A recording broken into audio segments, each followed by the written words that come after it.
ಅಸಂಘಟಿತ ಕಾರ್ಮಿಕರ ಸಂಘದ ವತಿಯಿಂದ ಕಾರ್ಮಿಕ ದಿನಾಚರಣೆ. ಶ್ರಮಿಕ ಕಾರ್ಮಿಕರಿಗೆ ಗೌರವ ಸನ್ಮಾನ.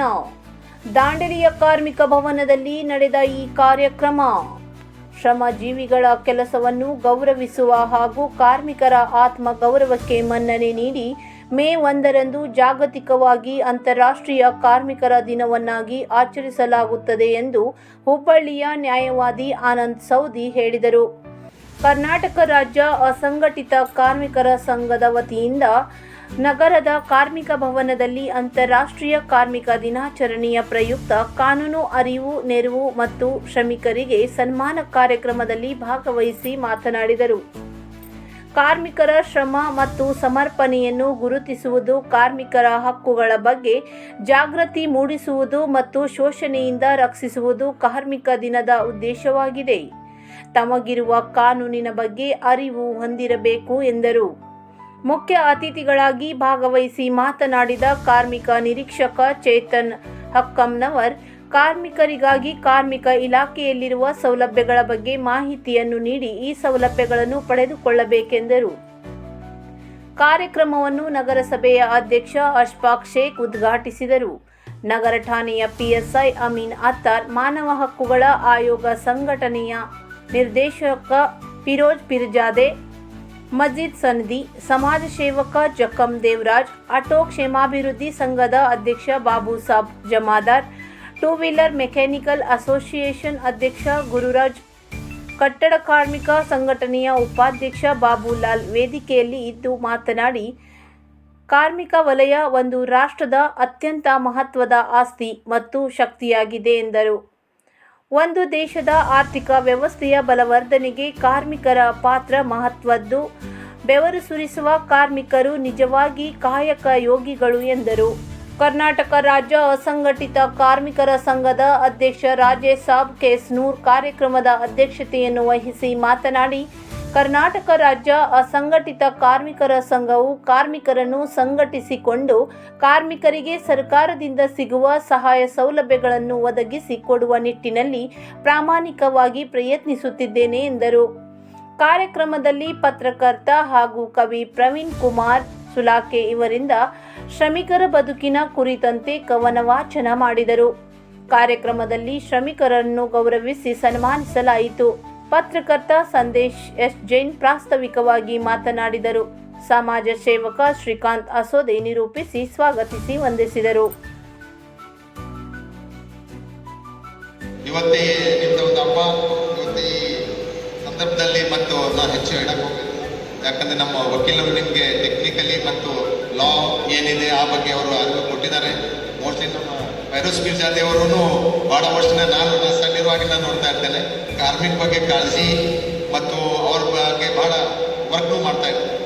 ಸೊ ಇಂಥವರು ನಮ್ಮ ಸೀನಿಯರ್ಸ್ ನಮಸ್ಕರಿಸುತ್ತಾ ಈ ಒಂದು ದಿನ ನಮ್ಮ ಈ ಅಂತಾರಾಷ್ಟ್ರೀಯ ಮಟ್ಟದಲ್ಲಿ ಒಂದು ಕಾರ್ಮಿಕ ದಿನಾಚರಣೆಯನ್ನು ಆಚರಣೆ ಮಾಡ್ತಾ ಇದ್ದೇವೆ. ಅದರಂತೆ ನಮ್ಮ ದಾಂಡೇಲಿಯಲ್ಲಿಯೂ ಕೂಡ ಈ ಒಂದು ದಿನ ನಮ್ಮ ಕಾರ್ಮಿಕ ಸಂಘ ದಾಂಡೇಲಿಯವರ ನೇತೃತ್ವದಲ್ಲಿ ಒಂದು ಕಾರ್ಮಿಕ ದಿನಾಚರಣೆಯನ್ನು ಆಚರಣೆ ಮಾಡ್ತಾ ಇದ್ದೇವೆ. ಇಲ್ಲಿ ಸೇರಿದಂಥ ತಮಗೆಲ್ಲರಿಗೂ ಕೂಡ ಮೊದಲನೇದಾಗಿ ಈ ಕಾರ್ಮಿಕ ದಿನಾಚರಣೆಯ ಶುಭಾಶಯಗಳನ್ನು ಕೊಡ್ತೀನಿ. ಮೊದಲನೇದಾಗಿ ಈ ಅಂತಾರಾಷ್ಟ್ರೀಯ ಮಟ್ಟದಲ್ಲಿ ಏನು ಕಾರ್ಮಿಕ ದಿನಾಚರಣೆಯನ್ನು ಆಚರಣೆ ಮಾಡ್ತೇವೆ, ಹಾಗೆ ನಮ್ಮ ದೇಶದಲ್ಲಿ ಭಾರತ ದೇಶದಲ್ಲಿ ಮೊದಲನೇದಾಗಿ 1923ರಲ್ಲಿ ಈ ತಮಿಳುನಾಡಿನ ಚೆನ್ನೈನಲ್ಲಿ ಮೊದಲನೇದಾಗಿ ಈ ಒಂದು ಕಾರ್ಮಿಕ ದಿನಾಚರಣೆಯನ್ನು ಆಚರಣೆ ಮಾಡಿದರು. ಅಂದರೆ ಒಂದು ಚಳುವಳಿ ಅಂತೇಳಿ ಸ್ಟಾರ್ಟ್ ಆಗಿ ಅದೊಂದು ಪ್ರತಿ ವರ್ಷ ಮೇ ತಿಂಗಳು 1ನೇ ತಾರೀಕನ್ನು ನಾವು ಕಾರ್ಮಿಕ ದಿನಾಚರಣೆಯನ್ನಾಗಿ ಆಚರಣೆ ಮಾಡ್ತಾ ಇದ್ದೀವಿ. ಯಾಕಪ್ಪ ಈ ಕಾರ್ಮಿಕ ದಿನಾಚರಣೆ ಆಚರಣೆ ಯಾಕೆ ಬರುತ್ತೆ?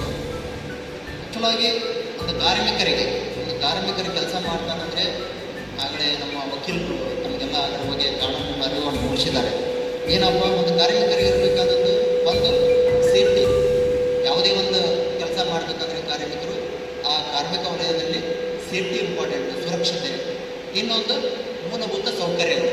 ಈಗ ಬೇರೆ ರಾಜ್ಯಗಳಿಂದ ಬರ್ತಾರೆ, ಬೇರೆ ಜಿಲ್ಲೆಗಳಿಂದ ಬರ್ತಾರೆ, ಬೇರೆ ತಾಲೂಕುಗಳಿಂದ ಬರ್ತಾರೆ, ಬಂದು ಇಲ್ಲಿ ಏನು ಮಾಡ್ತಾರೆ, ಅವರು ಕೆಲಸ ಮಾಡ್ತಾರೆ ಕಾರ್ಮಿಕರು. ಅವರಿಗೆ ನಾವು ಕಡ್ಡಾಯವಾಗಿ ಒಂದು ಮಿನಿಮಮ್ ಆಗಿ ಆದರೂ ಏನೋ ಒಂದು ಮೂಲಭೂತ ಸೌಕರ್ಯಗಳ ಸೌಕರ್ಯಗಳನ್ನು ನಾವೇನು ಪ್ರೊವೈಡ್ ಮಾಡಬೇಕಾಗತ್ತೆ. ಅಲ್ಲದೆ ಅದು ಸಂವಿಧಾನದ ಪ್ರಕಾರ ಅವ್ರ ಹಕ್ಕು ಕೂಡ.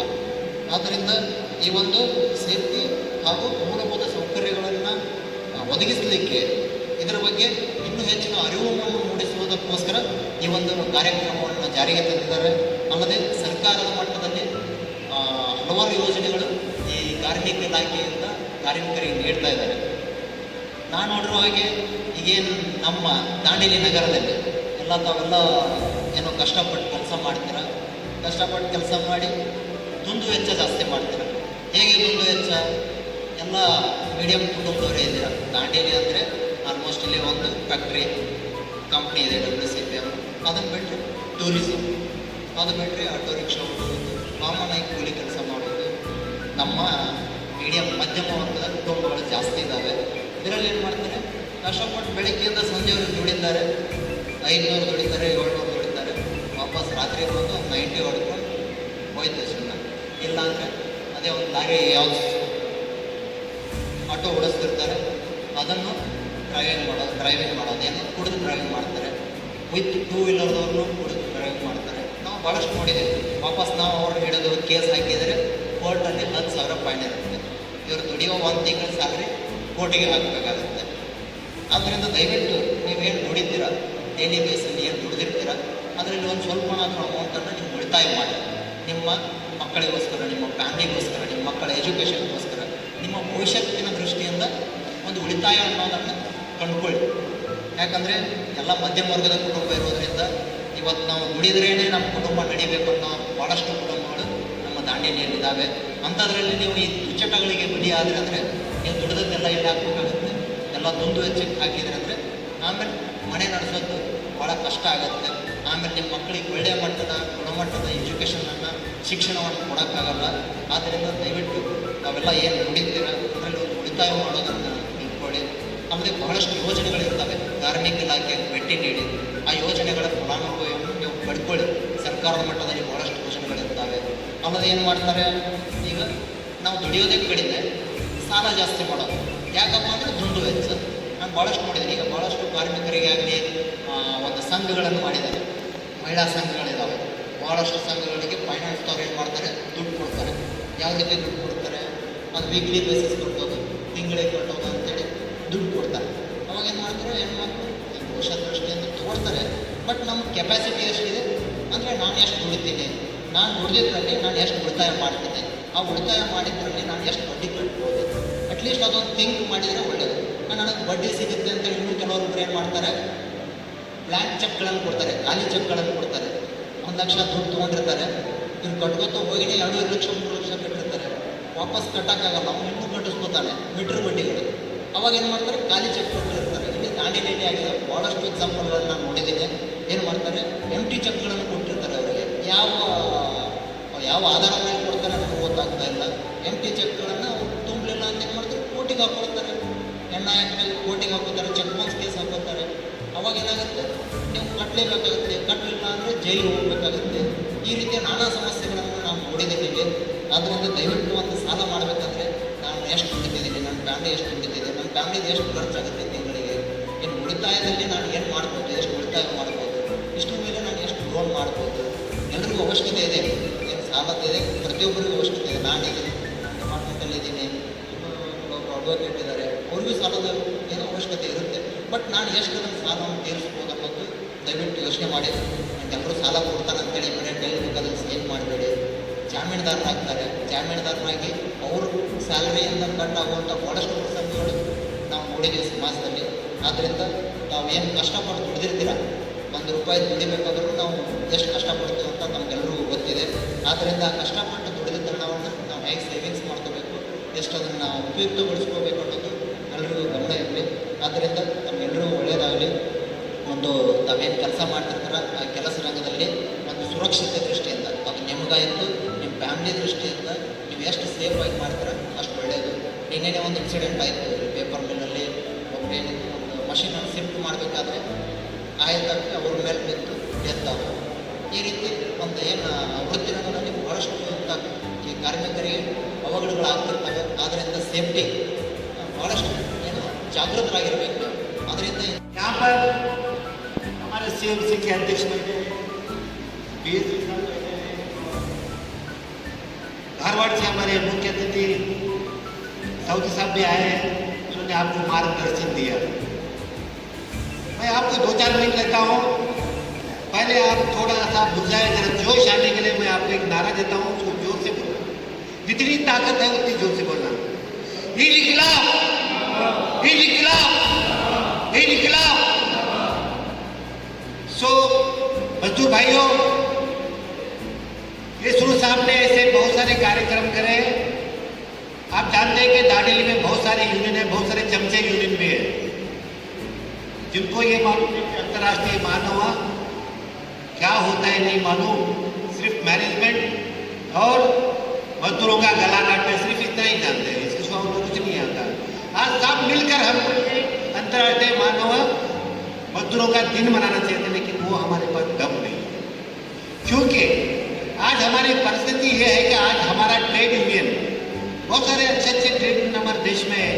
AITUC all India trade union Congress है, Indian national trade union Congress है, भारतीय मजदूर संघ है, कम्युनिस्ट पार्टी ऑफ इंडिया है, कम्युनिस्ट पार्टी ऑफ CITU है, बहुत सारे यूनियंस है।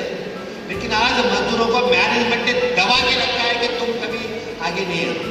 ये आज हमारी परिस्थिति है। जब तक आप जागरूक नहीं होते, जब तक आप यूनाइटेड नहीं होते, तब तक आप मैनेजमेंट से टक्कर नहीं लेते। मेरा ये 25 साल का ये फैक्ट्री से अनुभव है, ये फैक्ट्री में 30 साल नौकरी किया हूँ। वो उसका खाना का, वो मेरी माँ है, मैंने उसका खाना, उसका द्रोही नहीं हूँ, लेकिन मैं द्रोही इसलिए हूँ कि वहाँ मैनेजमेंट में काम करने वाले वो लोग गलत काम करें, उनका मैं अगेंस्ट हूँ। एक जमाना था जब पुलिस डिपार्टमेंट हमको पकड़ के ले के अंदर बिठा देते, PS साहब बाहर रहते थे, मैं अंदर रहता था, देश पांडे हमारा वकील रहता था।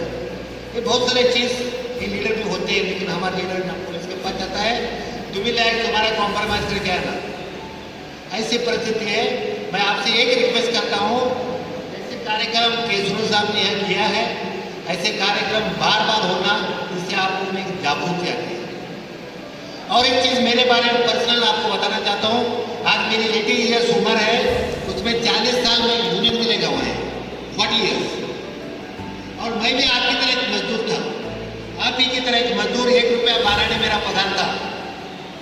मजदूर से लेके मैं स्टाफ तक, ऑफिसर तक बन गया, क्योंकि ये मेरी मेहनत की वजह से। आप भी बन सकते हैं, आपके बच्चे, आज मैं ये जानता हूँ दांडेली में जितने भी कार्मिक मजदूर लोग यहाँ काम करते हैं, उनका एक बेटा इंजीनियर है, उनका एक बेटा डॉक्टर है, उनका एक बेटा MBA कर रहा है, उनका बेटा बहुत सारे पोजिशन में है। लेकिन आज दांडेली का इतना एजुकेशन हमारे पास है, उसको बनाए रखने में फैक्ट्रियों का भी हाथ है, हमारे लीडरों का भी हाथ है, बहुत सारे लोगों का भी हाथ है। सो आप रास्ता एक पकड़े, अच्छा रास्ता पकड़े, सही रास्ता पकड़े, यूनियन का रास्ता पकड़े। अगर हमारे लीडर गलत करता है तो उसको बोलो साहब आप गलत कर रहे हैं, लेकिन क्रिटिसाइज मत करना, किसी को गाली नहीं करना, पॉइंटेड मत करो कि ये आदमी गलत है तो आपको 3 उंगलियां बता रहे कि तुम भी गलत हो। तुम अपने आप को सुधारो, तब जाके वो लीडर भी सुधरेगा और हम भी सुधरेंगे। सो हमने स्ट्रगल करके एक ऊपर ऑफिसर तक हमने पहुंचा। ಮುಂದೆ ಇನ್ನಾವ ಕುನ್ನಿಯು ಅನ್ನದ ಮುಂದೆ ಇನ್ನಾವ ಕುನ್ನಿಯು ಮೇಲಲ್ಲ ಮೇಲಲ್ಲ. ಕೆಡಸದಿರು ಬೇರೆದವರ ಪಾಲನ್ನು, ಕೆಡಸದಿರ ಬೇರೆದವರ ಪಾಲನ್ನು, ನಿನ್ನ ಪಾಲಿನ ಅನ್ನಕ್ಕೆಂದೂ ಮೋಸವಾಗದು, ನಿನ್ನ ಪಾಲಿನ ಅನ್ನಕ್ಕೆಂದೂ ಮೋಸವಾಗದು. ಅಂದಿನ ಶ್ರಮ ಅಂದಿನಂದೇ ಅರಿತು ಉಣ್ಣು, ಅಂದಿನ ಶ್ರಮ ಅಂದಿನಂತೆ ಅರಿತು ಉಣ್ಣು. ತುತ್ತು ಅನ್ನಕ್ಕೆ ಜಗದಲ್ಲಿ ಸಾವಿರಾರು ಹಸಿದ ಹೊಟ್ಟೆಗಳಿವೆ, ತುತ್ತು ಅನ್ನಕ್ಕೆ ಜಗದಲ್ಲಿ ಸಾವಿರಾರು ಹಸಿದ ಹೊಟ್ಟೆಗಳಿವೆ. ಅರೆಹೊಟ್ಟೆಗೂ ಗತಿ ಇರದ ಜೀವಕ್ಕೆ ಮಾಡದಿರು ಅನ್ಯಾಯ, ಅರೆಹೊಟ್ಟೆಗೂ ಗತಿ ಇರದ ಜೀವಕ್ಕೆ ಮಾಡದಿರು ಅನ್ಯಾಯ. ಹಂಚಿ ತಿನ್ನುವುದನ್ನು ಕಲಿ, ಹಂಚಿ ತಿನ್ನುವುದನ್ನು ಕಲಿ. ಕಾಗೆಯೊಂದಗಳ ಕಂಡರೆ, ಕಾಗೆಯೊಂದಗಳ ಕಂಡರೆ ಕರೆಯುವುದೆನ್ನ ಬಳಗವ. ಅಗಳು ಹಸಿದವರಿಗೆ ಹಂಚು, ಅದೇ ನಿನ್ನ ಬಳಗ, ಅದೇ ನಿನ್ನ ಬಳಗ. ಬೆವರ ಹನಿ ಮುತ್ತಾಯಿತು, ಮಣ್ಣು ಮೆತ್ತಗಾಯಿತು. ಧನ್ಯವಾದಗಳು ಅವಕಾಶಕ್ಕಾಗಿ. ಮತ್ತೊಮ್ಮೆ ಎಲ್ಲರಿಗೂ ಕಾರ್ಮಿಕ ದಿನಾಚರಣೆಯ ಶುಭಾಶಯಗಳನ್ನು ಹೇಳುತ್ತಾ ನನ್ನ ಮಾತನ್ನು ಮುಗಿಸ್ತಾ ಇದ್ದೀನಿ.